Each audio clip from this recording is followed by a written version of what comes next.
नमस्कार, आदाब। आपका मेरी अपनी महफिल में एक बार फिर इस्तकबाल है, स्वागत है। आजकल मैं सुना रहा हूँ आपको मोहतरमा कुर्रतुल ऐन हैदर साहिबा का नावल अगले जन्म मोहे बिटिया ना कीजो। आज इसकी 11वीं और 12वीं किस्त। सुनिए 11वीं किस्त। पुलिस के मुर्दा घर का मंजर। मुतवफ़िया के बाप का नाम पुलिस अफसर पूछता है। बाप का नाम कुदरत खुदा लिख लीजिए। अजीब नाम है, हर नाम अजीब होता है। कुदरत खुदा बंगाली मालूम होता है। जी हाँ, कलकत्ता।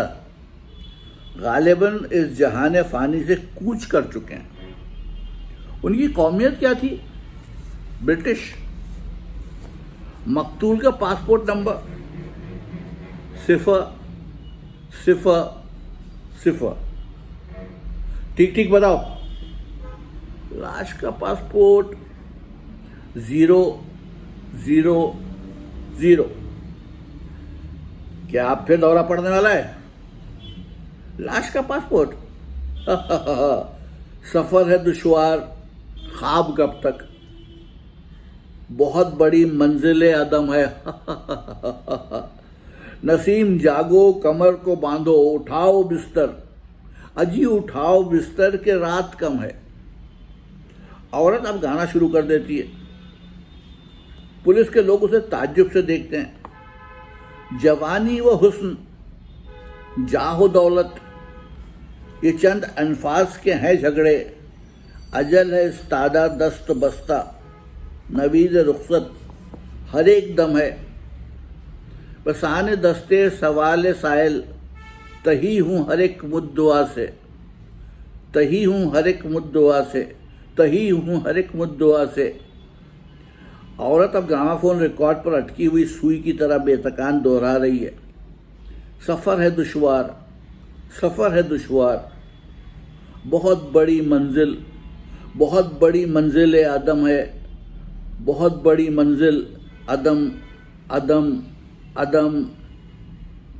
अजी छाप तिलक सब छीनी, मुँह से नेहा लगाई के। छाप तिलक खुसरो निज़ाम के बलबल जाऊं, बलबल बलबल बलबल। उसने फिरकी के मानंद चक्कर लगाना शुरू कर दिया। उसका जूड़ा खुल गया और लांबे बाल शानों पर बिखर गए। अब वो ज़बान निकालकर लट्टू की तरह घूमने लगी, जैसे जिंदगी के मरघट पर काली रक्सा हो। 2 सिपाही उसी वक्त उसे पकड़कर बाहर एम्बुलेंस की तरफ ले गए। नूरे इस्लाम मुसाफिर खाना, माफ़ कीजिएगा 12वीं किस्त है, तो 12वीं किस्त। नूर इस्लाम मुसाफिर खाना, मोहम्मद अली रोड, बम्बई। नूर इस्लाम मुसाफिर खाना, मोहम्मद अली रोड, बम्बई के क्लर्क ने पूछा, पाकिस्तानी? और रजिस्टर खोला, पता नहीं, पाकिस्तानी के हिंदुस्तानी, दरअसल जहन्नुमी। क्लर्क ने नवालिद औरत को ताज्जुब से देखा। आपने मुझे पाकिस्तानी क्यों समझा? क्या मेरे माथे पर लिखा है? जी नहीं बेगम साहब, आप चारों तरफ ऐसे देख रही थी जैसे बास पाकिस्तानी जो पहली बार यहाँ आते हैं हर चीज़ को शुबे की नज़र से देखते हैं। मैं सारी दुनिया को शुबे की नज़रों से देखती हूँ। क्या पता आप भी अभी जासूस समझकर मुझे हवालात में बंद करा दें, दीवानी करार देकर पागल खाने भिजवा दें, मेरी पीठ में छुरा घोंपकर मेरी लाश साहिल पर फेंक दें, मेरा जेवर लूट खाएं, मुझे फरेब में मुझे फरेब में मुब्तला रखें, मेरे मुंह पर कालिक पोत दें, मैं हजारों खत लिखूं, एक का जवाब न दें। क्लर्क घबराकर मैनेजर को बुलाने के लिए उठा। घबराइए नहीं, अब मैं बिल्कुल अच्छी हूं।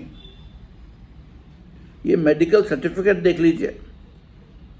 उसने पर्स खोला, फिर बंद कर दिया। एक फोन कर सकती हूं?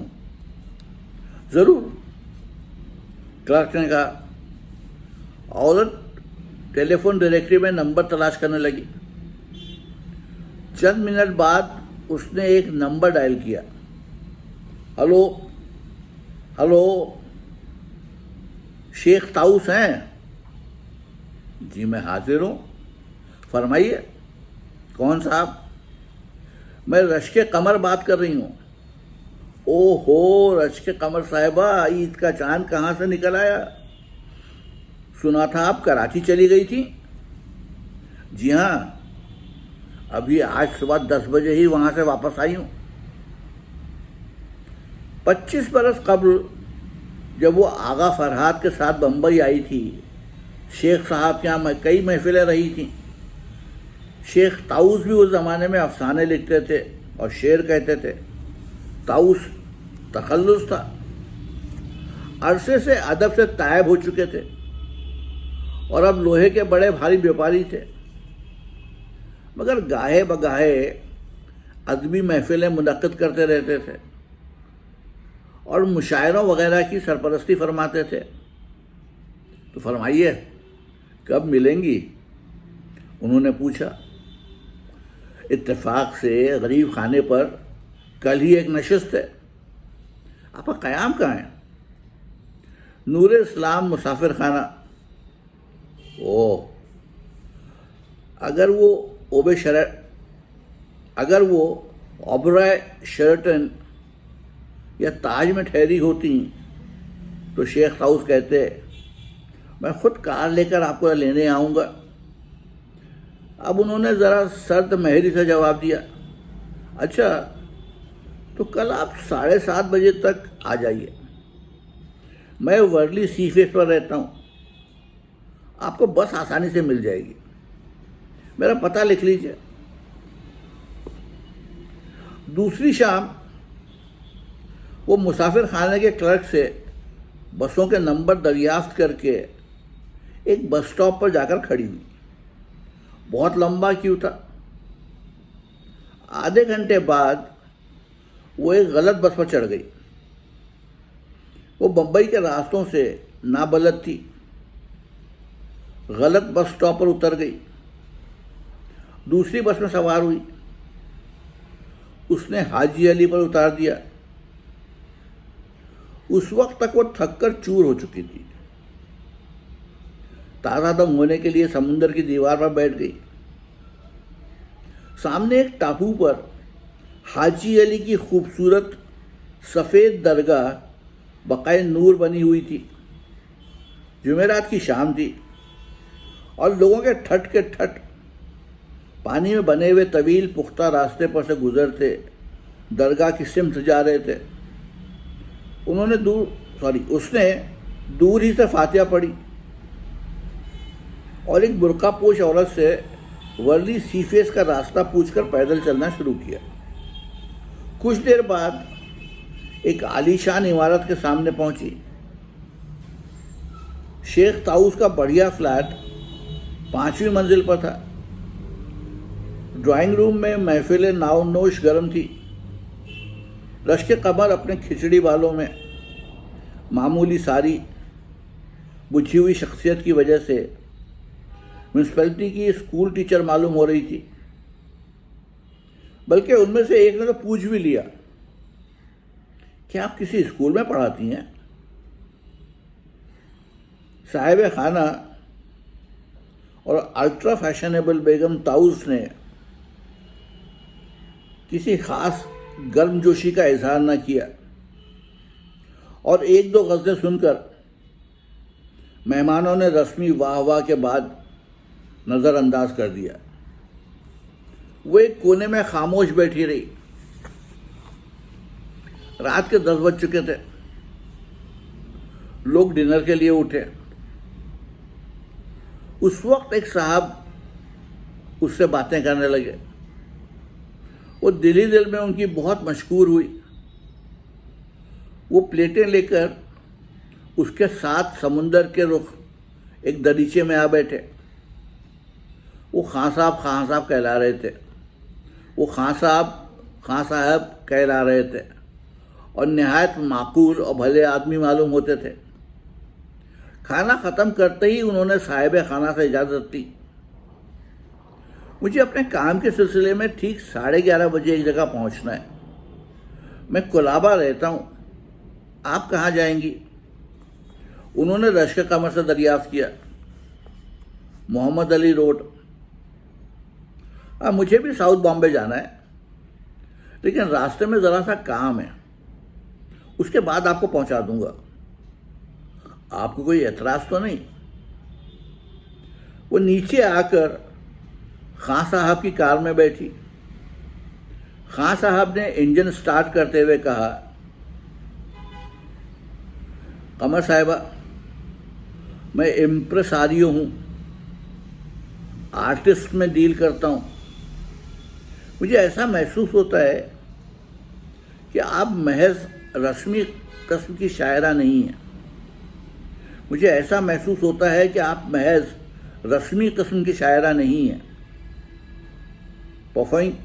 परफॉर्मिंग आर्टिस्ट या तो परफॉर्मिंग आर्टिस्ट हैं या रह चुकी हैं, और इस वक्त किसी वजह से बेहद परेशान है। क्या मैं आपकी किसी तरह मदद कर सकता हूँ? आपने शायद सुना हो, मैं एक ज़माने में रेडियो पर गाया करती थी। खां साहब ने कार चलाते चलाते चुटकी बजाई। देर या मेरा अंदाज़ा कभी गलत नहीं होता। अगर आप मुनासिब समझें, अपनी परेशानी की वजह बतला दें। यू सी मिसेस कमर, मेरी जो लाइन है उसमें मैंने आर्टिस्टों की दुखी ज़िंदगियों के इतने वाक़यात देखे हैं कि मेरे अंदर यूँ कहना चाहिए कि अब एक किस्म की वुसअत नज़र आ गई है, और जिस तरह इंसान को सताता है, उसकी कमीनगी और रज़ालत पर अब मैं मुतहय्यर भी नहीं हुआ करता। नहीं, मेरे हालात तो ठीक हैं, सिर्फ सफ़र की थकान है। खुददार औरत है, खान साहब ने दिल में सोचा। खामोशी से रास्ता तय करने लगे। मरीन ड्राइव पर से गुजरते हुए उन्होंने घड़ी देखी और कहा, आइए कहीं चलकर कॉफ़ी पी लें। वो ओबेरॉय शेरेटन पहुंचे। रेस्तरां में जाकर कॉफ़ी का ऑर्डर दिया और चुपचाप बैठ गए। शरीफ और दर्दमंद आदमी है, वर्मा और लतीफ़ खां की तरह, रश्क कमर ने सोचा। फिर खुद ही बताना शुरू किया, मेरे शौहर मुझे छोड़कर लंदन चले गए थे। मैं उनके रिश्तेदारों के पास कराची गई लड़की को लेकर। वहाँ उसकी शादी कर दी। अब वापस आ गई हूँ। जहांदीदा खां साहब उसकी आवाज़ से समझ गए कि वो सच नहीं बता रही। मजीद कुरेद के उसे मुस्तरब करने के बजाय नरमी से दरियाफ्त किया, अब क्या इरादा है? पता नहीं, लखनऊ जाकर सोचूंगी। आप कव्वाली गाना पसंद करेंगी? फिर खुद ही फ़ौरन ख्याल आया कि ये स्टेज पर गमज़ा व अदा के साथ कव्वाली गाएगी। माफ़ कीजिएगा प्लीज़, थोड़ी सी किताबत की गड़बड़ है। आप कव्वाली गाना पसंद करेंगी? फिर खुद ही फ़ौरन ख्याल आया कि ये स्टेज पर गमज़ा व अदा के साथ कव्वाली गाने की उम्र से काफ़ी आगे निकल चुकी हैं। रश्क कमर ने मुस्कुरा कर कहा, बई 3 साल मैं कव्वाली गाऊंगी। क्यों नहीं? खान साहब ने बात बनाने की खातिर जवाब दिया। शकीला बानो भोपाली बरसों से गा रही हैं। नूरजहां, रजिया बानो, शकीला बानो, और नूरजहां तो इंग्लैंड का दौरा भी कर चुकी हैं। फिर उन्होंने अपनी रिस्ट वॉच पर नज़र डाली। आइए चलें, सामने ही जाना है। वो होटल से निकलकर नरीमन पॉइंट के एक थिएटर हॉल पर पहुंचे। मुजरा कैबरे कंपटीशन का प्रोग्राम शुरू हो चुका था। वो अंदर गए। स्टेज पर एक लड़की सुनहरा विग पहने इंतहाई लच्चर रक्स कर रही थी। उसे बैले डांस की अलिफ भी नहीं आती थी। खान साहब ने कोफ से कहा,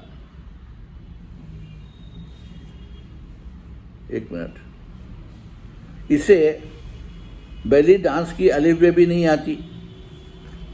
खान साहब ने कोफ से कहा, और लोग इतने महंगे टिकट खरीद कर इसे देखने आते हैं। जी हाँ, ज़्यादातर अंडरवर्ल्ड के लोग और गल्फ के अरब। आइए चलें। वो उठकर बाहर आए। बारिश शुरू हो चुकी थी और समुंदर की ऊंची लहरें साहिली दीवार से टकरा रही थी। तेज़ हवा चल रही थी और सड़क पर सन्नाटा तारी था। बरसाती में एक आदमी ओवरकोट में चेहरा छुपाए चुपचाप खड़ा था। उसने रश्क कमर से फ्रेंच में कुछ कहा।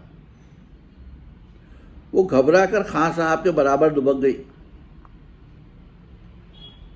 बम्बई की अंडरवर्ल्ड बहुत खतरनाक है, आइए यहाँ से निकल चलें, खान साहब बोले। मौसियो, मादाम, उस आदमी ने बेबसी से टूटी फूटी अंग्रेजी में कहा। मैं मॉरिशस से आया हूँ। एक शख्स ने मेरी जेब काट ली। खान साहब और लश्कर कमर सूरत से कार में बैठे। सामने एक नामी गराबी स्मगलर की कैडिलैक आकर रुकी। वो अपने लोगों के साथ झूमता झामता उतरा। खान साहब ने अपनी कार स्टार्ट की। बम्बई की अंडरवर्ल्ड, उन्होंने दोहराया। खान साहब, मेरी बच्ची कराची की अंडरवर्ल्ड में मारी गई, उसने कहा और बेख्तियार रोने लगी।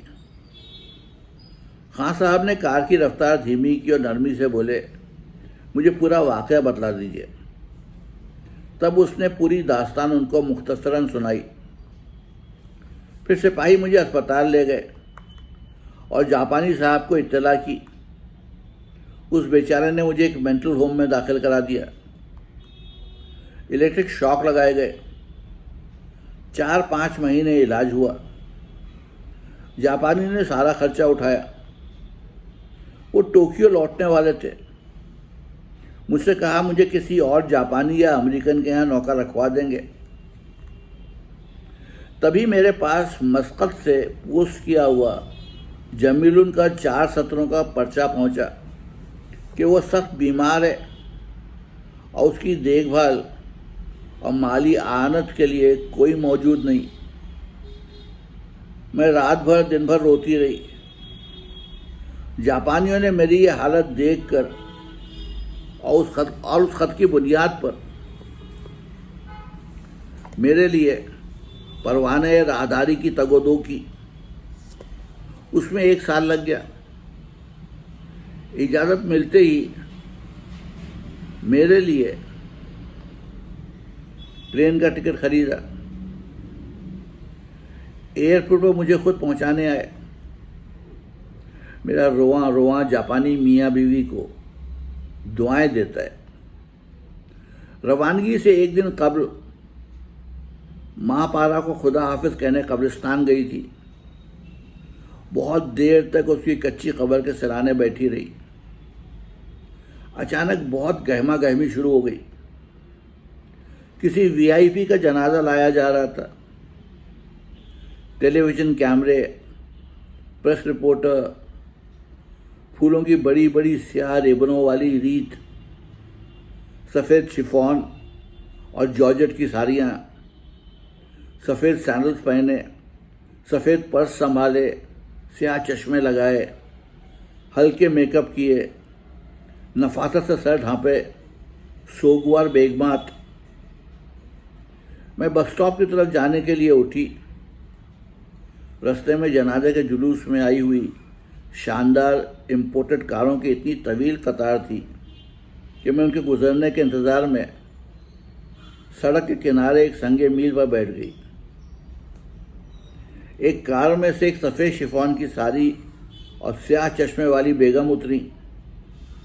मुझे कोई भिखारन समझकर मेरे सामने चंद सिक्के फेंके। बेल्जियम की लेस के सफ़ेद नाजुक रुमाल से अपनी नाक की नोक छुई और आगे बढ़ गई। रश्के कमर, आपने अभी बतलाया था कि आपका एक लड़का भी है। जी हाँ, उसे स्कूल में पढ़ाने के लाख जतन किए, लेकिन वो लखनऊ की गलियों में आवारागर्दी का शौकीन था। अब कराची में किसी लखनऊ से आने वाले ने बताया था कि वो बम्बई में दादागिरी कर रहे। मैं कल सुबह से जब से यहाँ पहुँची हूँ, चारों तरफ आंखें फाड़ फाड़ कर देख रही हूँ, शायद वो कहीं नज़र आ जाए। मगर ऐसे इत्तेफाकात सिर्फ हिंदुस्तानी फिल्मों में होते हैं। कार अब नूर इस्लाम मुसाफिर खाना भिंडी बाज़ार पहुँच चुकी थी। खां साहब ने आहिस्ता से कहा, आप पाकिस्तान से तो कुछ रुपया साथ ला ना सकी होंगी। एक पैसा नहीं। मेरे हाथ में ये 2 सोने की चूड़ियाँ हैं। कल सुबह इन्हें फ़रोख्त करके लखनऊ का टिकट खरीदूंगी। मुसाफिर खाने का किराया बहुत सस्ता है, सिर्फ 3 रुपये रोज़। खां साहब का हाथ उनके कोट की जेब की तरफ गया। मैं अगले हफ्ते अजमेर के कव्वालों की एक पार्टी को लेकर मिडिल ईस्ट और इंग्लैंड के दौरे पर जा रहा हूँ। उसकी वजह से बहुत ज़्यादा अखराजात दरपेश हैं। उन्होंने जेब से बटुआ निकाला। खिसके डबल, खिसके डबल, खिसके डगल, खिसके डबल। रश्के कमर उर्फ कमरुन उर्फ मेले वाली इमरती ने दिल में दोहराना शुरू किया। खां साहब ने कहा, इस वक्त सिर्फ इतना ही पेश कर सकता हूँ। एक मुखलिस दोस्त की तरफ से कबूल कीजिए। और बटुए में से चंद नोट निकाले।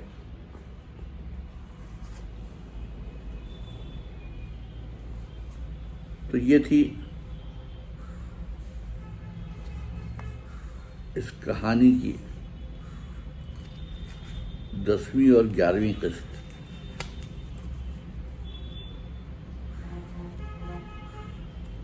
कल की 12वीं, 13वीं और 14वीं तीनों किस्त सुनाऊंगा और उसी के साथ ये नॉवेल मुकम्मल हो जाएगा।